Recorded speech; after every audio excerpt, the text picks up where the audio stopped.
Look at this. Every 4 years, the world builds one of these, a brand new Olympic city. Billions of dollars, thousands of workers, years of planning. And then, this is what's left. Athens spent $11 billion on the 2004 Games. Today, most of those venues are abandoned. Montreal built a stadium so expensive, the city spent 30 years paying it off. They called it the Big O. Locals renamed it the Big O. Sochi, $50 billion, the most expensive Olympics in history, for a 2-week event. Here's what no one talks about. Since 1960, every single Olympics has gone over budget. Every single one. The average, 172% over what they promised. The average return on investment, negative 29%. Cities go broke hosting these games. And yet, every 4 years, new cities line up to bid. Why? Today, we decode the Olympic trap. Let me show you the blueprint. The Olympics weren't always like this. In 1896, Athens hosted the first modern games. 14 nations, 241 athletes, 1 stadium. That's it. The whole thing was designed to be simple. Countries send their best athletes, they compete, they go home. No billion-dollar stadiums, no corporate sponsors, just sport. So what changed? 1936, Berlin. Hitler saw the Olympics as something else entirely. Not a sporting event, a stage, a way to project power to the entire world. He spent the equivalent of $500 million, 10 times more than any previous games. And it worked. Every host after that wanted to do the same thing. Each city tried to outdo the last. Bigger stadiums, more events, more spectacle. The Olympics became an arms race, not between athletes, but between cities. And then came television. The 1984 Los Angeles Games changed everything. LA lined up corporate sponsors, sold exclusive broadcast rights, and turned the Olympics into a media product. That year, the Games actually made a profit, $215 million. But here's the catch.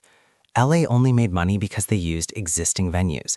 Every stadium was already built, no new construction. The IOC looked at that profit and thought, we can sell this dream to every city on Earth. And that's exactly what they did. The IOC created a bidding system. Cities compete against each other for the right to host. Each city promises more than the last. Better venues, better infrastructure, better everything. The IOC collects billions from TV rights and sponsors, but the cost of actually building all of it, that falls on the host city. In economics, this is called the winner's curse. When you compete in an auction, the winner is usually the one who overpaid the most. The Olympics is the most expensive auction on Earth, and the winner always loses. Okay, let's see what the system actually produces. Case 1, Athens, 2004. Greece wanted to show the world it had arrived, the birthplace of the Olympics, hosting them again after 100 years. So they went all in. New airport, new subway, new tram system, and stadium after stadium after stadium. The problem? They started too late. For the first 3 years, almost nothing was built. When the IOC threatened to move the games, Greece panicked and paid a premium to finish on time. Final cost? $11 billion, more than double the original budget. And after the closing ceremony, the swimming pool turned green, the stadiums emptied, the Olympic Village became a ghost town. Today, 20 years later, most of those venues are ruins. Economists say the 2004 Olympics didn't cause Greece's debt crisis, but it sure didn't help. Taxpayers were left on the hook for 50,000 euros per household. There's a term for this in economics, a white elephant, something expensive that no one can use, but everyone has to keep paying for. Case 2, Montreal, 1976. The mayor of Montreal made a promise.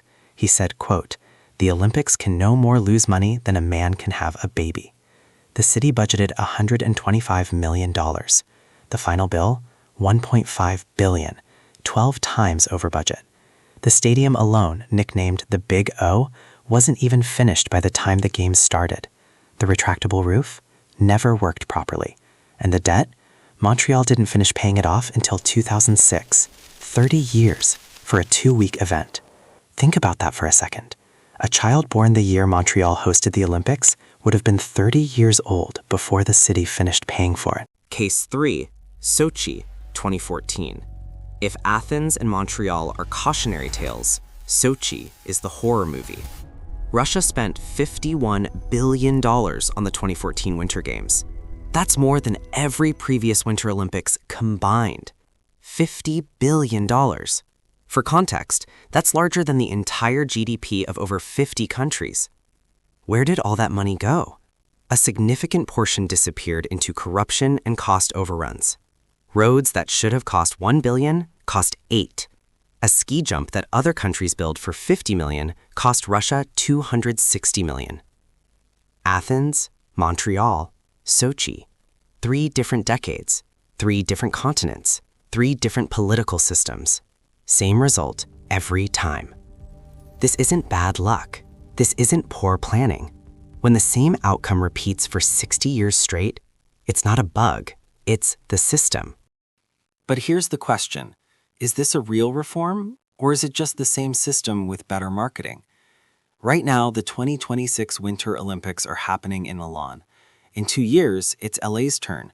Your tax dollars, your city, your infrastructure. So here's what you can do. Before you cheer for the opening ceremony, look at the budget.